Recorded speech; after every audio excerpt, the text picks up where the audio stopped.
When we say leader, if one wants to be a leader, in some way he has to transform himself, in the sense, the essential concern of any individual person to start with is, what about me, my survival, my well-being? So if one has to become a leader, he has to transform this into a larger possibility.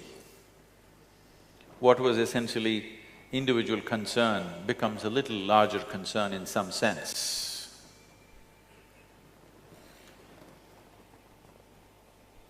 What is being looked forward to from a leader is, he should be able to see things that other people are not able to see. He need not be a superhuman being, he need not know everything. Most leaders don't know much, but they're able to see certain things that other people are missing, and they're able to put together to a common purpose. They're able to put people together for a certain common purpose that makes them leaders. Once you're in the position of leadership, every thought that you generate, every emotion that you generate, every action that you perform has impact on many, many people. Maybe a few hundred people, 1,000 people, or millions of people, depending upon what type of leadership you are in. So every thought, every emotion, every action of a leader has an impact on many, many lives. When this is so, it is extremely important that one who wishes to be a leader in some way focuses upon how he is within himself too, not just about how he performs in the world. Because no human being is doing anything that he is not himself in some way. So enhancing this being the way he is, evolving this being the way he is, transforming this being the way he is a very important part of leadership. Learning the tricks of management, learning the tricks of manipulating or inspiring people is another thing. But the most important thing is, learning the art of evolving this being is very, very important, because everything that being… as your leadership becomes of greater scope and greater possibility, every thought that you generate in your mind has an impact on people around you. So attending to this person is very, very important. If we think the work that we are doing is important, it is most important that you should work upon yourself first. Because you cannot produce anything that other than what you really are. You will only produce who you are in so many different ways. Who you are, what your mind is, what your emotions are, how you are right now will manifest in every action that you perform in the world. And once you have moved to a position of responsibility, that is having a huge impact on many, many lives. So it would be responsible for a leader not to be constantly striving to transform himself first.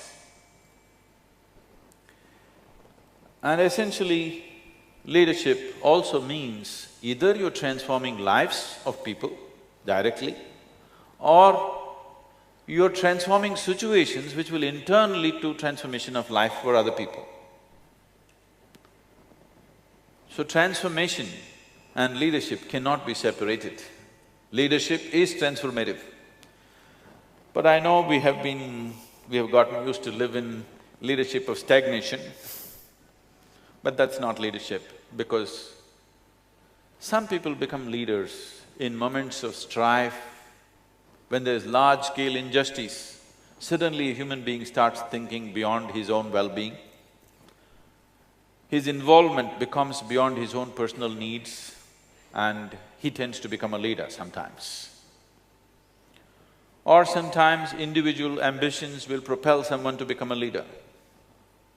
Or sometimes leadership happens by default. You having been born in the right family or the wrong family, whichever way you want to look at it But essentially, if one wants to evolve into a natural leader, because leadership is not assertion of yourself. Leadership is a way of knowing the art of fulfilling everybody's aspirations. Leadership is the art of making people understand essentially, deep down, all our aspirations are same. Whether you are leading a company or a community or a city or a country, essentially it is about making people realize somewhere deep down all our aspirations are same. The first time I was at the economic forum, people looked at me very resentfully. They said, "What is a mystic doing at an economic conference?" So I thought, let me speak their own language. So I asked, "What do you do? What's your business?" This person said, "Well, I'm working for Lenovo. We are the second largest computer manufacturers and we do this. I said, "See, you're doing computers." I pointed out one man who was a General Motors person, and I said, "See, he's making cars. Somebody there is making safety pin." It doesn't matter whether you're making computer, car, safety pin or spacecraft, what is the fundamental business? He said, "What? My business is computer." I said, "Your business is not computer. The fundamental business is human well-being, isn't it? That's the reason why you're making you might have forgotten why you're making a computer. Essentially, you're manufacturing computer to make human life better, isn't it? Somebody is manufacturing a safety pin to make human life better. So essential business is human well-being and that's my business too. So that's why I'm here." Everybody's business is human well-being. It is just that it is only the scale and scope which is different from person to person. One person thinks human well-being means just my well-being, my individual well-being is human well-being, I don't care what happens to somebody. For another person, human well-being means him and his family. For another person, human well-being means him and his community. For another person, it's him and his country. For another person, it's the whole world. Only in scale, human beings can be different. Otherwise, every human being's aspiration is human well-being, isn't it so? Yes? Is there somebody who is not involved in human well-being? Only the scale is different, isn't it? So, if your scale is larger than individual well-being, then you are a leader. So if it is larger because you think, because of your ambition, it'll be stressful. If you've taken this on because your family pushed you into it, it'll be very stressful. You will become a natural leader. Being a leader is not certain position, it is just a certain capability and fulfillment of our aspirations. In the sense, nobody can become a leader without a certain spiritual element in him. No, don't get like that. When I say spiritual, I am not talking about you joining some religion or joining up with some group. Essentially, spiritual process means expanding the horizons of your perception and experience of life and oneself. In some way, your perception of life has enlarged itself beyond self-preservation. You're thinking not just about this being well, you're thinking of making things happen for lots of people, that makes you into a leader. So this can happen out of your thought, or this can happen out of necessity of situations in which you exist, or this can happen because your perception has truly expanded. When I say perception has expanded, shall we do an experiment with you? Can I do an experiment with you? Take your right hand, touch your left hand and see. Is that you? Is this you? Touch the chair on which you're sitting. Is that you? No. How do you know this? What is the basis of your experience which tells you this is me, this is not me? Hmm? Don't sit there like yogis, I'm the yogi.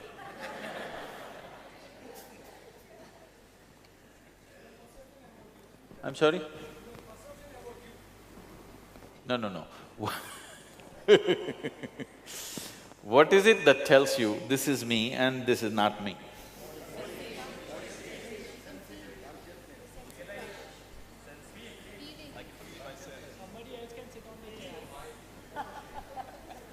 You're reading lots of nonsense.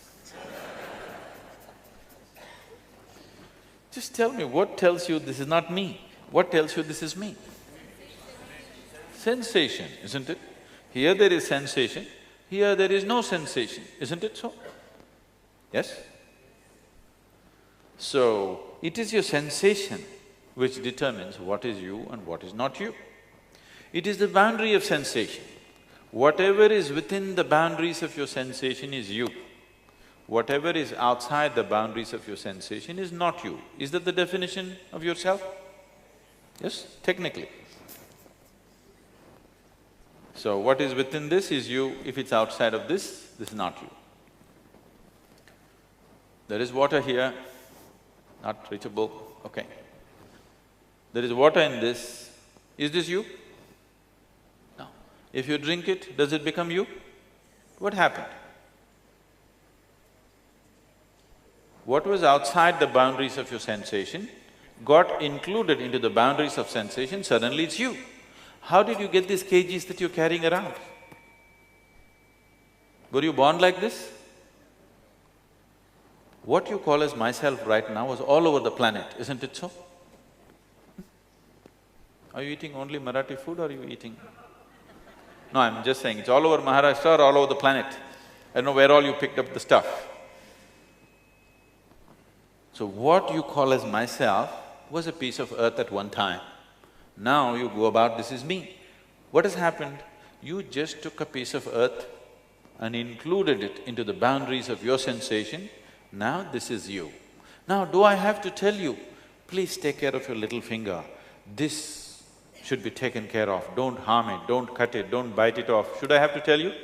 No. So now, your boundaries of sensation are not fixed. Have you at any time been so joyful, so exuberantly joyful that tears came to you? So if you've been that joyful, at that moment if you take your hands and keep it 8–9 inches over your body, right here you will feel sensations. Have you noticed this ever? You do one thing, you just do like this and hold it 3–4 inches away, do you notice sensations? Yes? If you become very happy, just try this, there'll be a transaction between these two hands. This will happen to you. Did you ever hold somebody's hand and sit and you were in love? Just holding hands felt like two people have become one, isn't it? This is because only if you're feeling exuberant. Otherwise, holding hands is a dirty thing, it sweats and it's irritating and everything. Only if you are feeling very exuberant, now it's good because the sensation, the boundaries of sensation have expanded. Sensory body has an existence of its own. Today medically they can prove this to you. If you have not had these kind of fabulous experiences, then we'll have to do something horrible to you. Suppose we chop off your leg. Even if your physical leg is gone, the sensory leg will be still in place for a certain period of time, you know this. It's a medical fact today. So sensory body has a presence of its own beyond the physical body, and this sensory body expands when your life energies are exuberant and contracts when your life energies are depressed or suppressed. This could have happened to you, you are very worried and depressed about something, somebody comes and taps you on the shoulder, you can't feel it. Have you noticed this? Have you noticed this?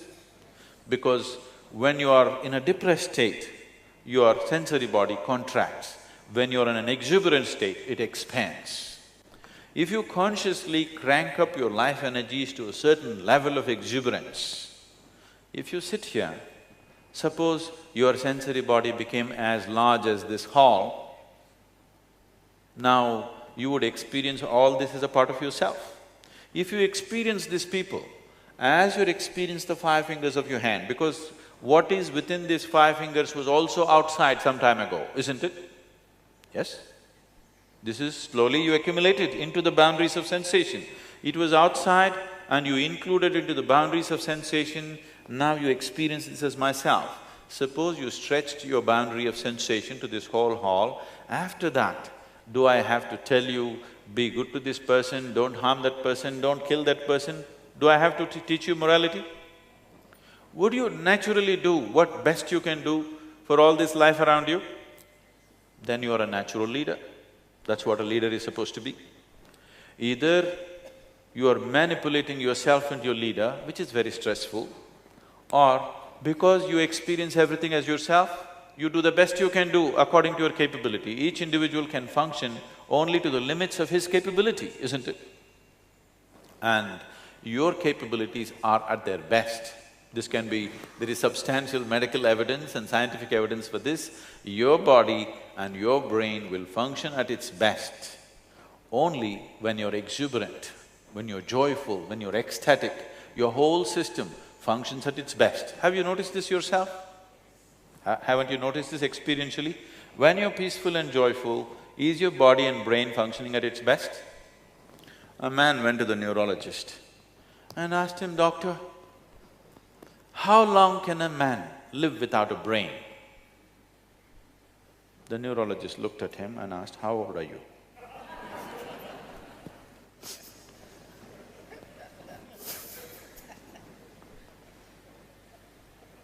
Now, when I talk about exuberance of experience, where is the basis of your experience, first of all? Can you see me at least? Those of you not talking to me, can you see me? Yes. Tell me, where am I? You can't tell me, okay, you're not on talking terms. Can you show me where I am? Please use your hands. Where am I?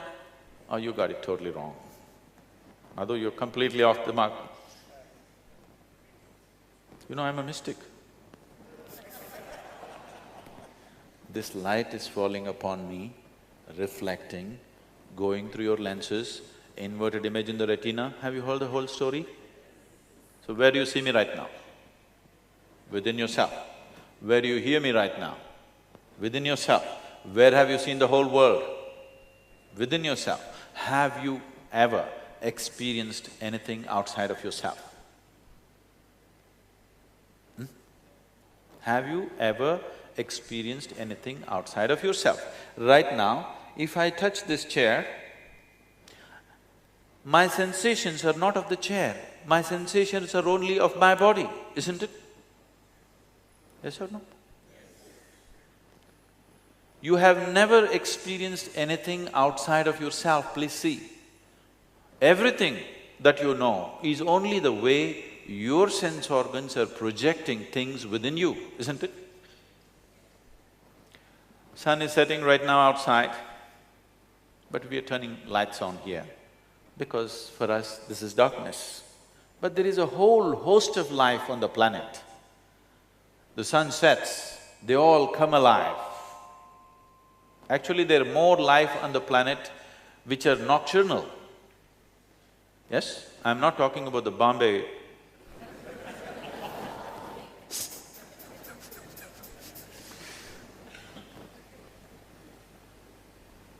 there is more life on the planet which comes alive in the night than in the day. Yes? So suppose you sit with an owl and start an argument, which is light, which is darkness, where would it get you? Endless argument? Who is right, you or the owl? Both? Oh.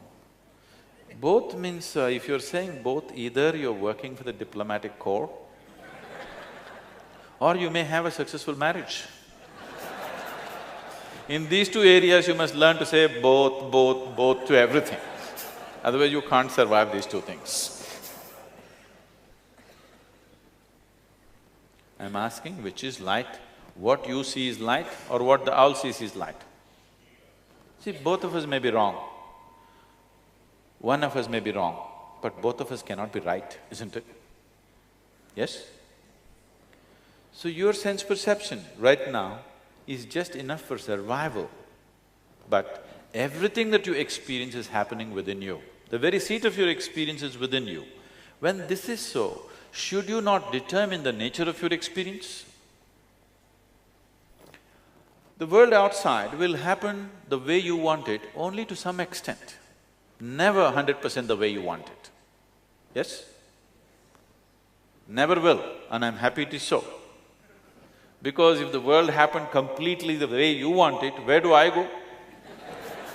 I'm glad it's not happening your way. Isn't it so? It happens to some extent your way, some extent my way, some extent somebody else's way. It's okay, that's the way the world should be. But at least this one person should happen 100% the way I want him, isn't it?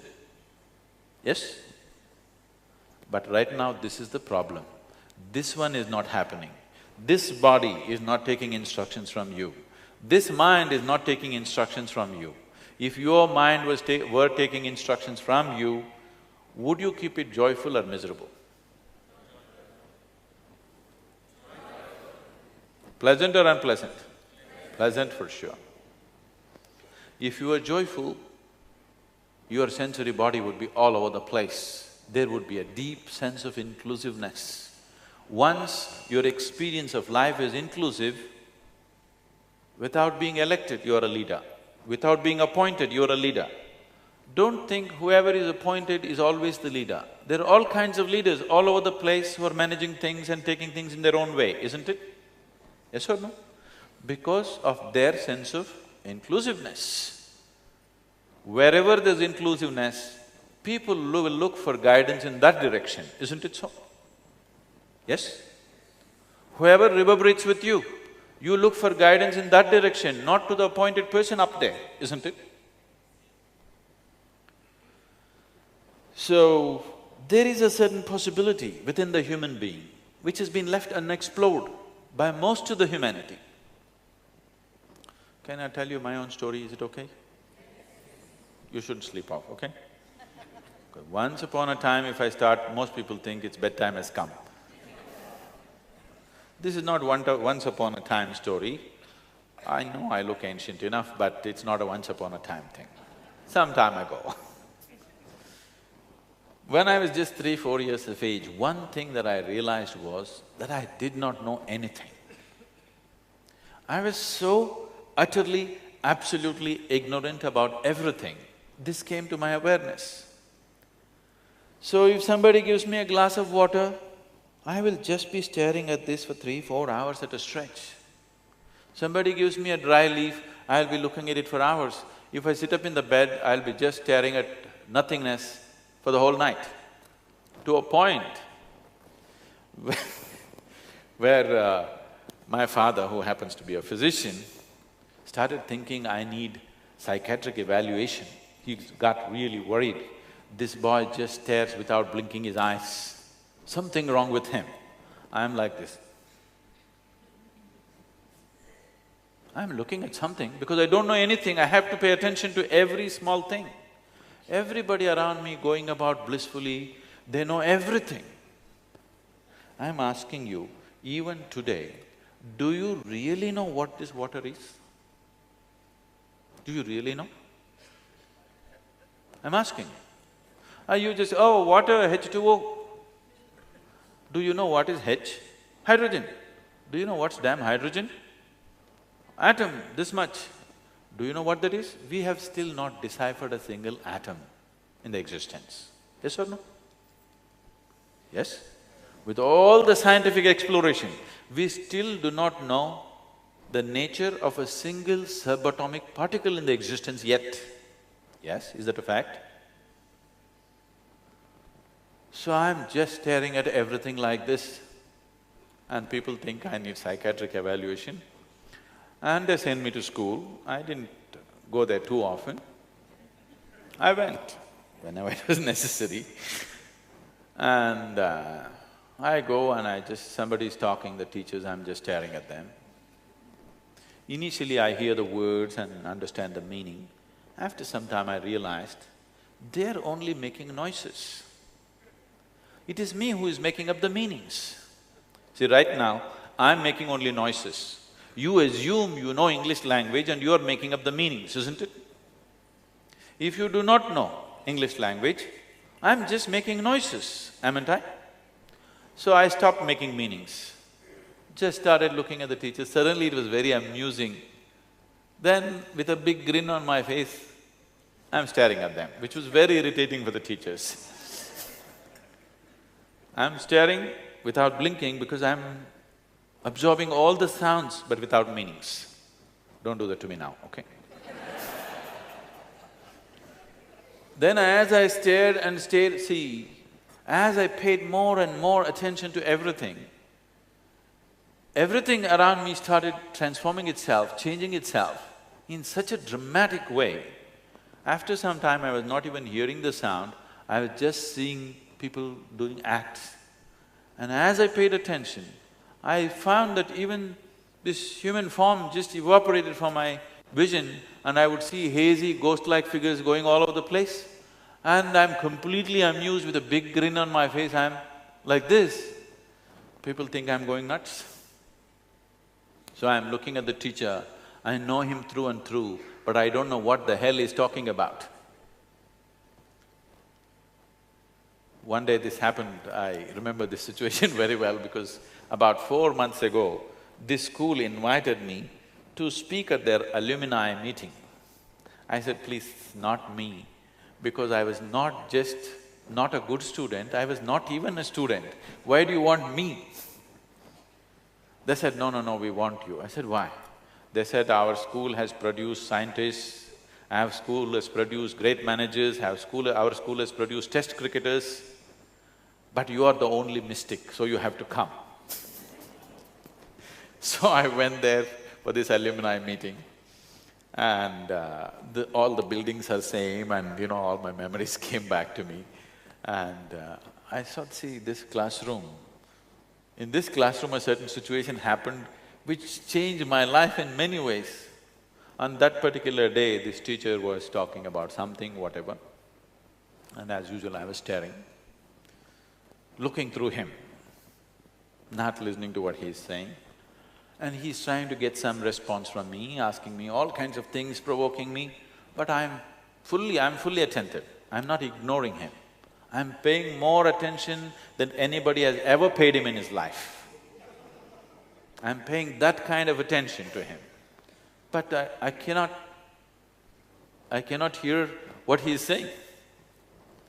Then after trying this for more than 30–40 minutes, he said, you must either be divine or you must be the devil. I think you are the latter. So I did not feel insulted or abused.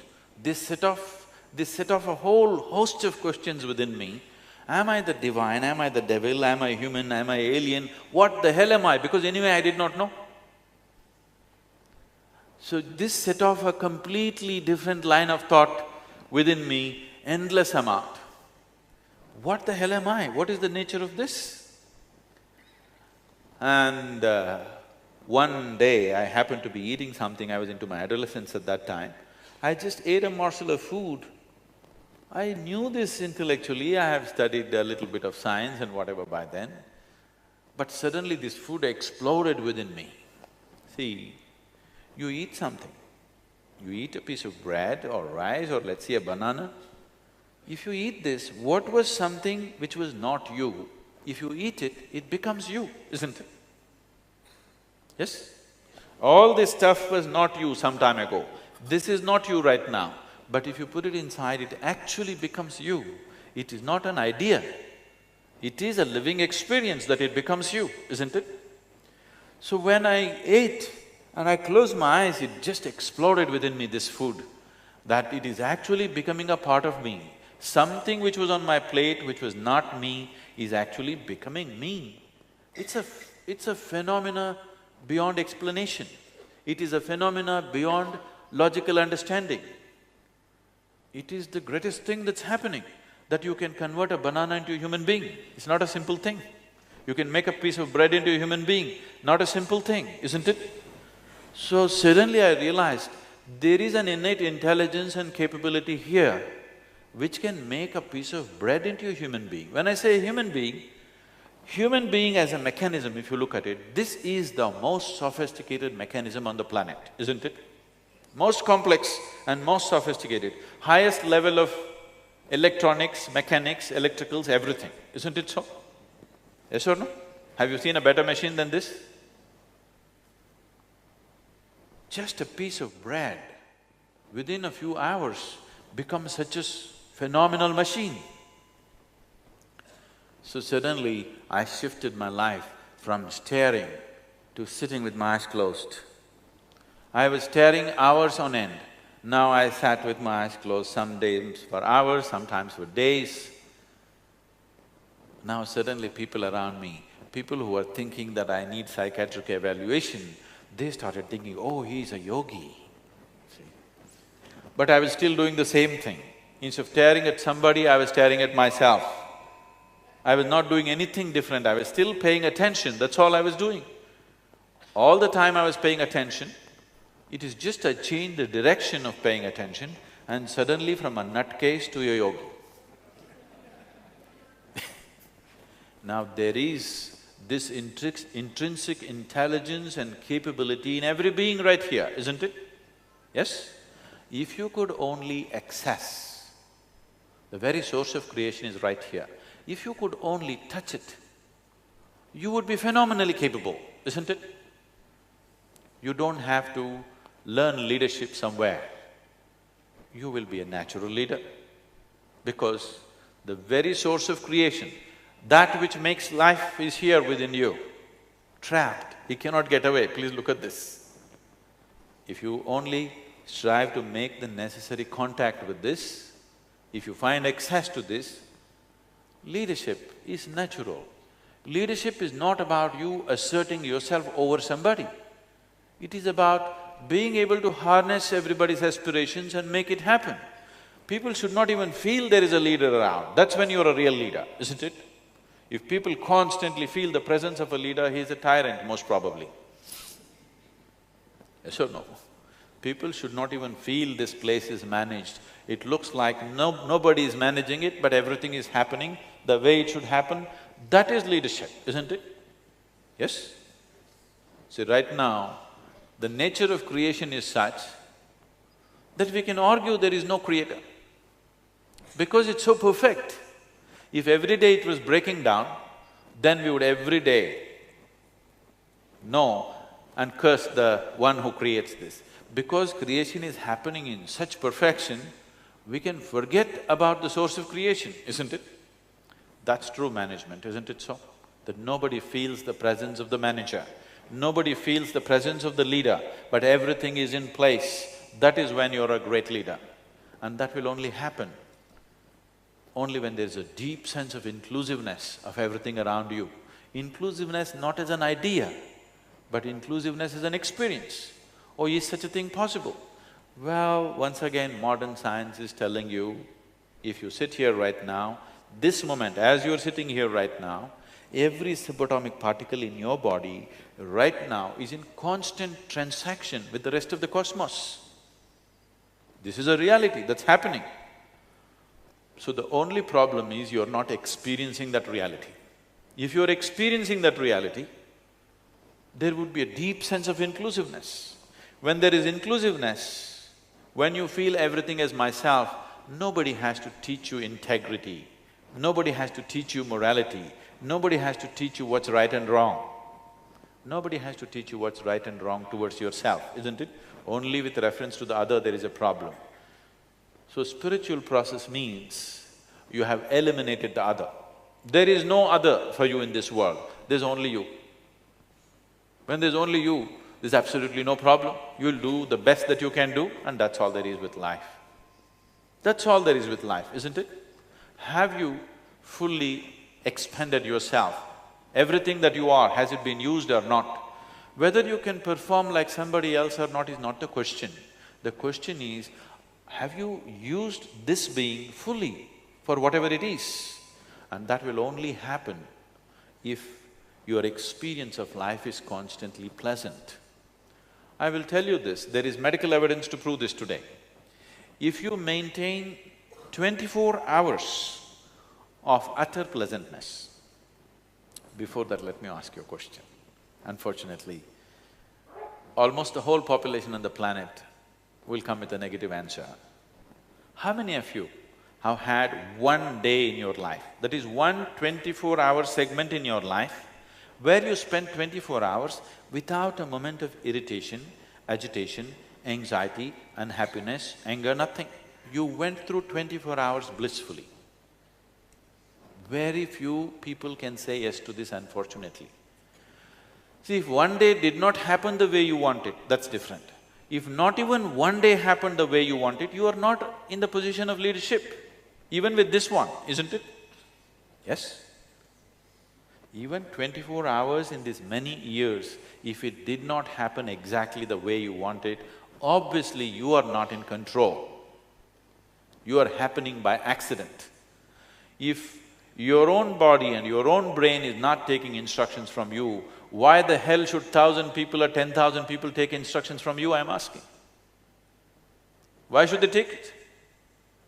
Now, being a leader is going to be phenomenally stressful because you are trying to manipulate situations to make them happen. You do this much to yourself, that your mind and your body will do what you want it to do. You will see, suddenly working with the world is such an effortless process. Because once your mind is taking instructions from you, there is no such thing as unpleasantness within you. There is no such thing as stress within you. There is no such thing as anxiety within you. Yes? You're anxious, you're stressful, not because your job is stressful, simply because you do not know how to manage your systems, isn't it? Yes? You do not know how to manage the human system, that is the whole problem. Now, if there is one thing, Sadhguru, tell us one thing that will make me into a good leader. Shall I tell you a story? I'll tell you a donkey story. There was an old farmer who had an old ass or a donkey with him. One day this ass, being an ass, it went and fell into an open well. And this well was dry, no water, 30 feet deep. He's unable to climb up, so he's crying piteously. So the farmer went and looked. This is an old donkey on the verge of retirement. A retired ass nobody wants. A working ass, all right, they'll bear with it. Retired ass, who wants? He thought, this whole effort of pulling this ass up and the expense of pulling it up, not worth it. Well is dry, no good well, no good ass. So he called his neighbors and said, let's fill up the well. 2 jobs in one shot.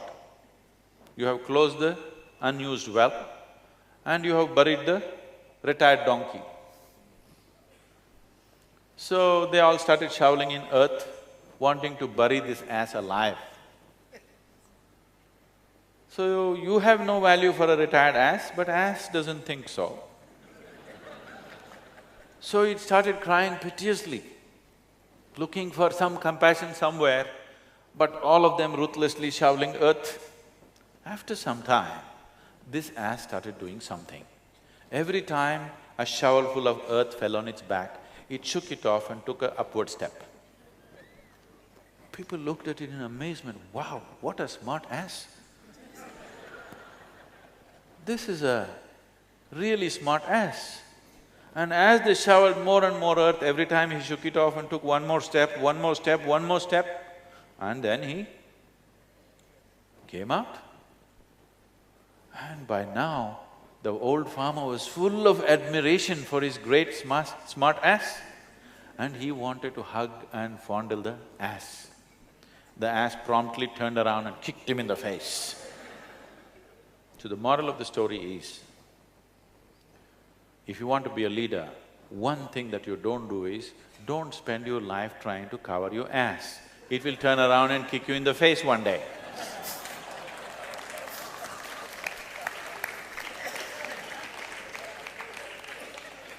Because what people expect you from a leader is that first of all, he is straight.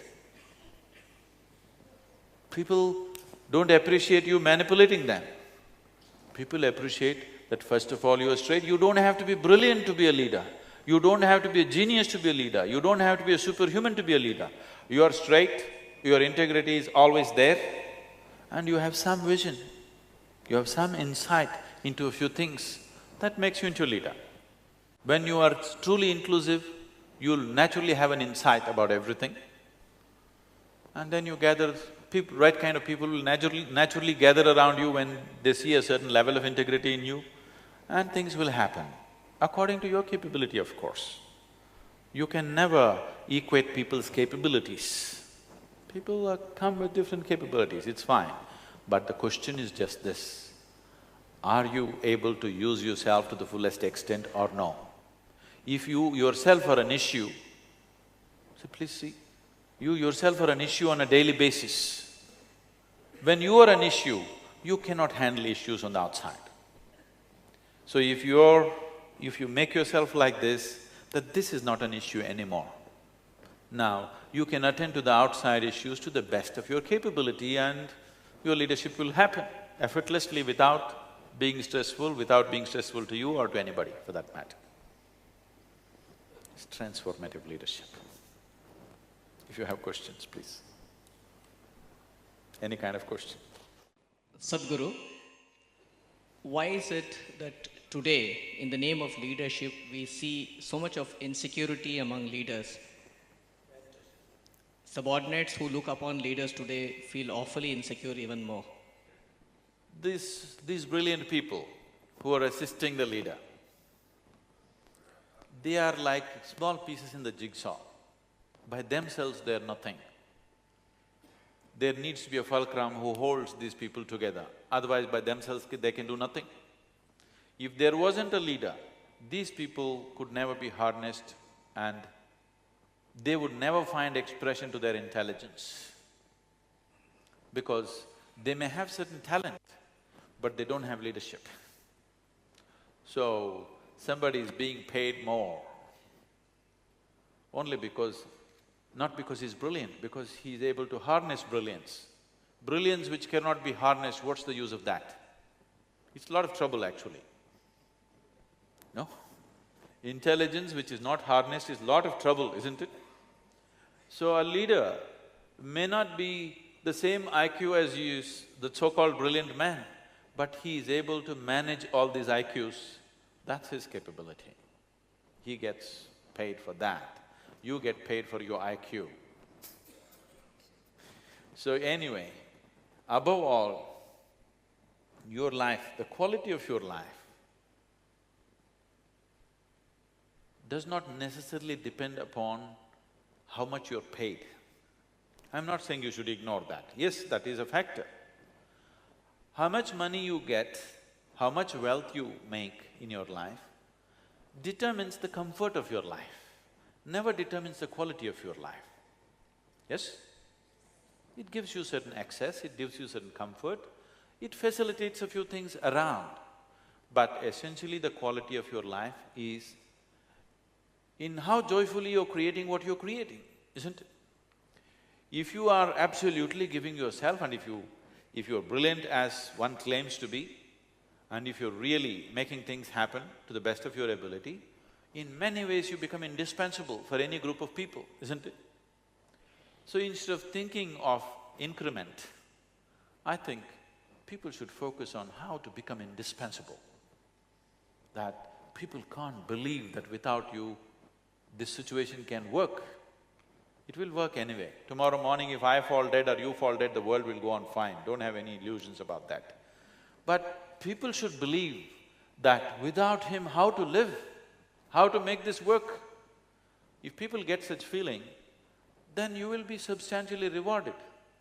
But the true reward is in the joy of doing what you're doing, not in what you get at the end of the month, isn't it?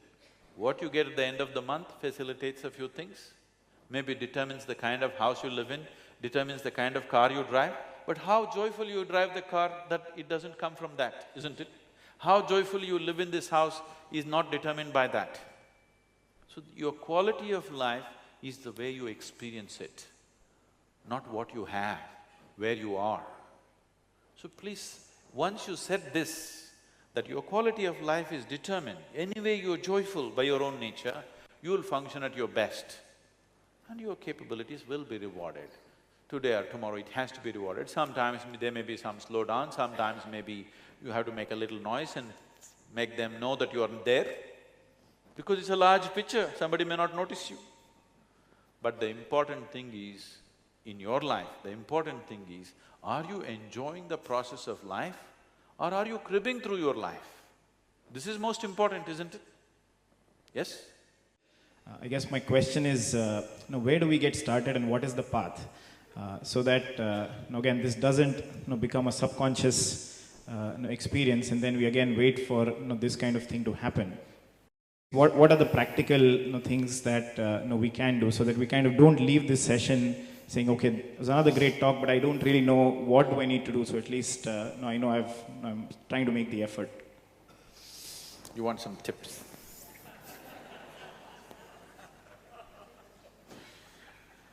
People have given all kinds of tips and they have not worked, isn't it? People have read all kinds of books and they work for a certain period of time, after that they don't work, isn't it? Because you're trying to imbibe inclusiveness from outside. No. Inclusiveness is the nature of life, that's what I said. It is not about you trying to change yourself. It is about realizing the nature of your existence. It is not about changing realities. It is just about realizing the nature of reality. The nature of reality is right now like this.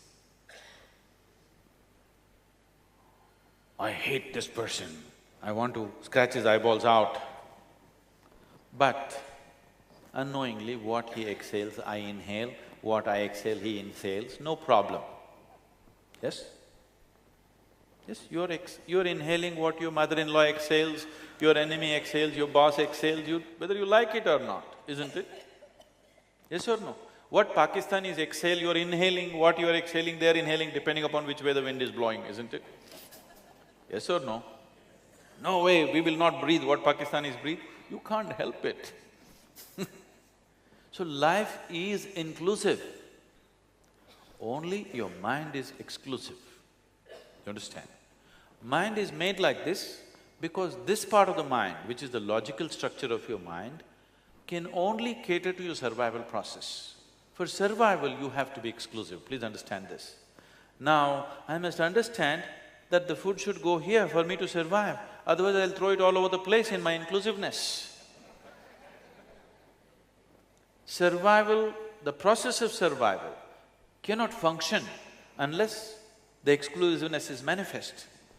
So creation is beautifully made that certain aspects of you are absolutely inclusive, certain aspects of you are utterly exclusive, and that's how it should be. So this is not a question of you recreating your life, this is a question of you realizing your life. If you have to realize something, at least first of all you must start paying attention to it, isn't it? You are not paying any attention to life. You are just busy creating your own world in your mind, isn't it? Please see, you are not living your life.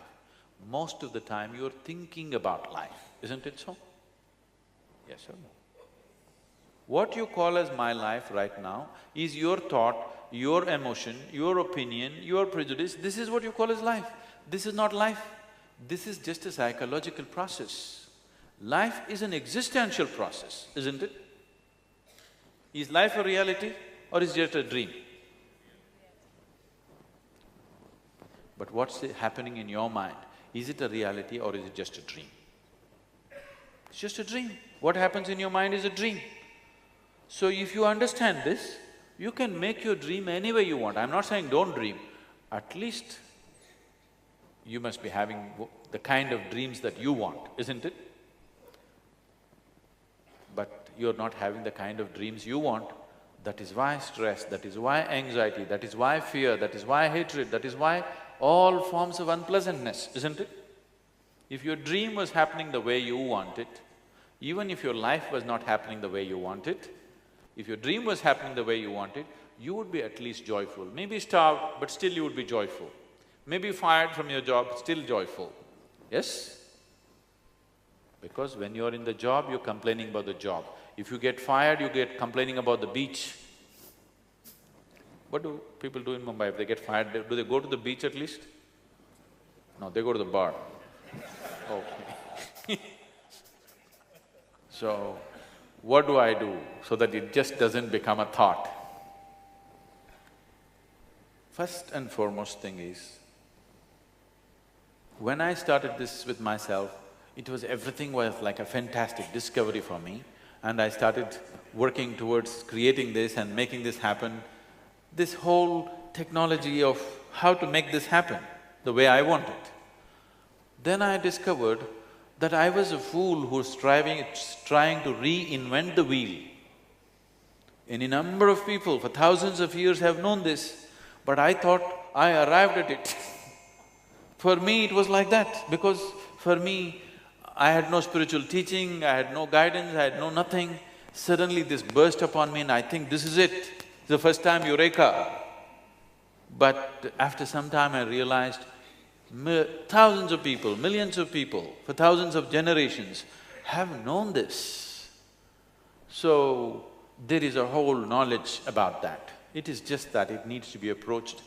If you want to start off on an inner journey, when I say inner journey, I want you to shave it off of all the traditional notions that you have about it.